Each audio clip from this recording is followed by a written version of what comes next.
কন্যা রাশি, মার্চ মাসটি এই রাশির জাতক জাতিকাদের কেমন যাবে এই বিষয়ে প্রশ্নে প্রথমেই আমরা আসব তার শারীরিক বিষয়। এই মাসে শারীরিক বিষয়ে যত্নবান হওয়ার প্রয়োজনীয়তা কিন্তু রয়েছে। মানসিক ও শারীরিক দুটো বিষয়ের ওপর নজর রাখা একান্ত প্রয়োজন। তাই যে বিষয়গুলো মানসিকভাবে আপনাকে শান্তি প্রদান করবে সেই সব বিষয়ে নিজেকে ব্যস্ত রাখুন। কেরিয়ার বিষয়ে বলা বাহুল্য, উন্নতির সুযোগ কিন্তু আপনি পেতে চলেছেন। আপনার কর্মক্ষমতা সকলের সামনে আসবে, তার জন্য যথেষ্ট প্রশংসিত আপনি হবেন। নতুন কর্মসুযোগ পাওয়ার যোগও বিদ্যমান। কর্ম ভালোভাবে চলবে এবং আর্থিক উন্নতি আপনার ঘটবে। পূর্বে করা নিবেশ থেকে শুভ ফল আপনার প্রাপ্ত হবে।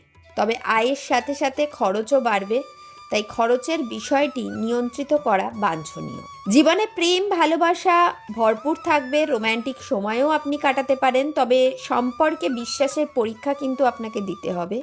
তাই একটু বুঝে শুনে সামনে এগোবেন। প্রত্যহ নারায়ণের পুজো করুন। যদি ভিডিওটি ভালো লাগে তবে লাইক অবশ্যই করবেন এবং শেয়ারটা তো করে আমাদের উৎসাহ বাড়াবেনই। সকলে ভালো থাকবেন, সুস্থ থাকবেন, সাথে থাকবেন। ধন্যবাদ।